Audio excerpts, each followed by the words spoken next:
मैं विजय प्रकाश भारती आप सभी का स्वागत करता हूं यूट्यूब चैनल हिंदी विजय पर। बोर्ड की परीक्षा देने वाले विद्यार्थियों के लिए एक राहत भरी खबर आज आई है। सरकार ने निर्णय लिया है कि जो हाई स्कूल और इंटर की यूपी बोर्ड की परीक्षा होनी थी, हाई स्कूल की परीक्षा को निरस्त करके बच्चों को प्रमोट किया जाएगा अगली कक्षा के लिए, अर्थात कक्षा 10 में जो विद्यार्थी पढ़ रहे थे उनको बिना परीक्षा दिए ही कक्षा 11 में प्रमोट कर दिया जाएगा। उनका एडमिशन कक्षा 11 में हो जाएगा। और कक्षा 12 के जो बोर्ड के परीक्षार्थी थे उनके लिए सबसे बड़ी राहत की बात यह है कि अब उन्हें जून में परीक्षा का जो एक मानसिक प्रताड़ना के दौर से गुजर रहे थे उससे उन्हें जूझना नहीं है। उस स्थिति साफ हो गई है सरकार के द्वारा कि जुलाई के द्वितीय सप्ताह में बोर्ड की परीक्षाएं होंगी और उसका पैटर्न भी सरकार ने बाकायदा जारी कर दिया है कि परीक्षा जो होगी वो 3 घंटे की ना होकर के मात्र 1.5 घंटे की होगी। और उस परीक्षा के दौरान विद्यार्थी को मात्र 3 प्रश्न हल करने होंगे स्वेच्छानुसार। यानी प्रश्न उसमें कई होंगे, 10 हो सकते हैं, 12 हो सकते हैं, 5 हो सकते हैं, जिसमें किन्हीं 3 प्रश्नों को हल करना होगा। ये बड़ी राहत की बात है इंटर के विद्यार्थियों के लिए, क्योंकि सारे बच्चे बड़ी मानसिक समस्याओं से जूझ रहे थे कि बोर्ड की परीक्षा होगी नहीं होगी, उनका भविष्य कहाँ जाएगा, आगे भविष्य में उनके साथ क्या होना है क्या नहीं होना है। इस असमंजस की स्थिति में सभी विद्यार्थी थे, लेकिन सरकार ने आज जो निर्णय लिया है वह काबिल तारीफ है कि जो देर भले हुई, चूँकि कोरोना का दौर है, महामारी का दौर चल रहा है और ऐसी स्थिति में परीक्षाएं कराना उचित भी नहीं है, क्योंकि ऐसी स्थिति में अगर परीक्षा हो जाती है तो जो वेव्स चल रही है, जो महामारी चल रही है वो बढ़ सकती है, वो घर घर तक पहुंच सकती है, क्योंकि 25 से 26 लाख हाई स्कूल के विद्यार्थी होते हैं और 10 से 12 लाख के ऊपर या 15 लाख समथिंग जो है इंटर के विद्यार्थी हैं। तो ऐसी स्थिति में अगर बच्चे परीक्षा देते हैं और सेंटर पर कोई संक्रमित बच्चा आ जाता है या कोई शिक्षक आ जाता है या कोई अन्य स्टाफ या उड़ा का दल के या जो भी हैं, अगर कोई ऐसा व्यक्ति आता है उसके संपर्क में लोग आते हैं तो इसके फैलने के आसार ज़्यादा हैं। और सरकार द्वारा यह अनुमान किया गया है, जो हमारे डॉक्टर्स हैं उनकी जो सलाहकार समिति है उन्होंने सलाह दिया कि हो सकता है कि जून के बाद जिस तरीके से कोरोना का जो ग्राफ बढ़ रहा था वह निरंतर नीचे जा रहा है, घट रहा है स्तर, स्थितियाँ सुधर रही हैं। तो इस स्थिति को ध्यान में रखते हुए सरकार ने बहुत महत्वपूर्ण निर्णय लिया कि अब परीक्षाएं जुलाई में होंगी, वो भी केवल कक्षा 12 के विद्यार्थी परीक्षा देंगे और उनको भी मानसिक समस्याओं का सामना न करना पड़े, उनको भी दिक्कत समस्या न हो। इसके लिए सरकार ने निर्णय लिया यही कि हाँ, मात्र 1.5 घंटे का पेपर होगा जिसमें 3 प्रश्न ही हल करने होंगे।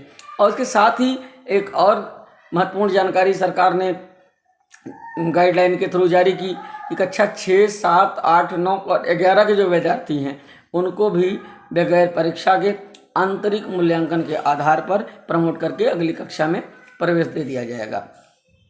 उससे बेनिफिट ये होगा, फ़ायदा ये होगा कि जो बच्चा है उसका वर्ष नहीं बर्बाद होगा, उसके भविष्य में खिलवाड़ नहीं होगा और उसका जो समय है वह बच जाएगा और उसे आगे जीवन में बढ़ने के मौके मिलते रहेंगे।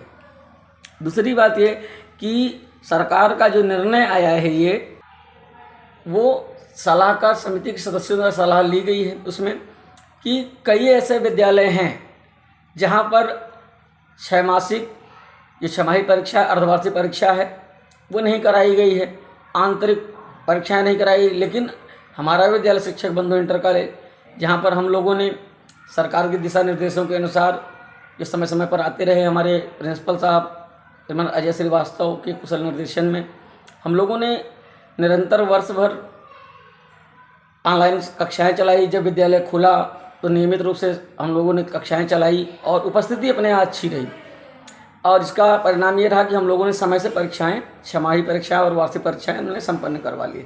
तो अपने यहाँ तो कोई दिक्कत फिलहाल नहीं है, लेकिन जो अन्य विद्यालय हैं जहाँ पर परीक्षाएं नहीं हो पाई हैं उन विद्यालयों के लिए कहा गया कि जो आंतरिक मूल्यांकन के आधार पर वो बच्चों का आकलन करे और उन्हें अगली कक्षा में प्रवेश दें।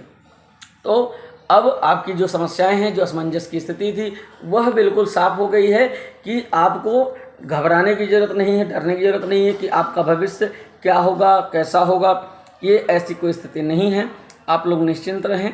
सरकार ने आपके भविष्य को देखते हुए बहुत ही सराहनीय प्रयास किया है, बड़ा सराहनीय कदम उठाया है। तो आप लोग निश्चिंत होकर के आगे की तैयारी करिए और घर पर जहाँ भी रहिए सुरक्षित रहिए और अपने परिवार वालों को कोरोना महामारी के विषय में जागरूक करते रहिए। सरकार के जो दिशा निर्देश हैं उन दिशा निर्देशों का पालन करिए और स्वयं मास्क लगाइए और घर वालों को भी प्रेरित करिए कि मास्क लगाएं।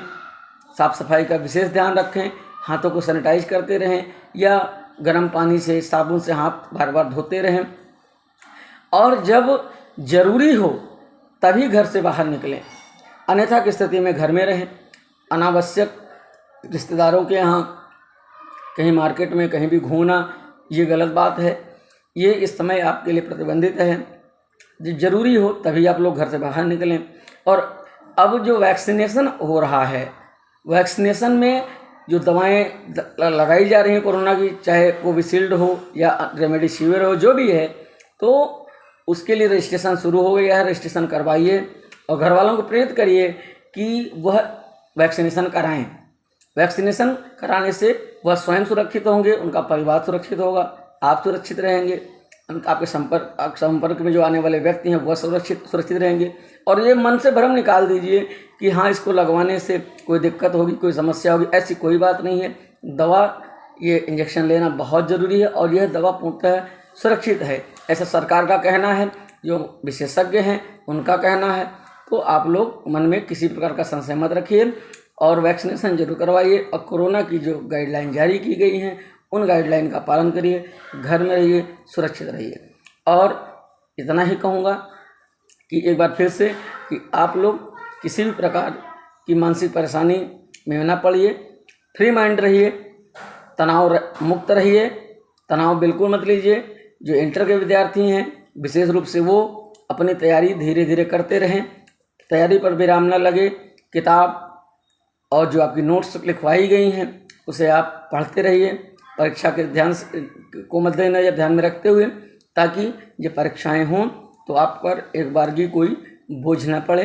धीरेंगे तो जो चीज़ें आपने पहले पढ़ी हैं उसको वो कंठस्थ रहेंगी, छोड़ देंगे, वो चीज़ें भूल जाएंगे।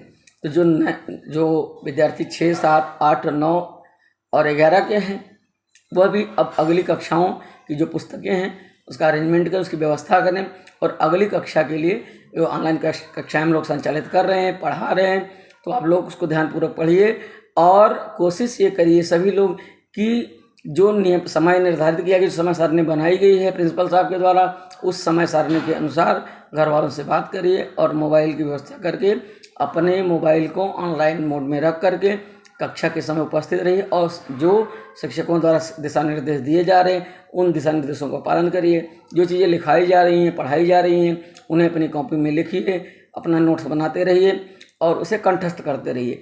क्योंकि और दूसरी चीज़ ये महत्वपूर्ण एक चीज़ और आपको बताना चाहूँगा कि जो पाठ्यक्रम है, पाठ्यक्रम में 30% की कटौती इस बार भी की गई है।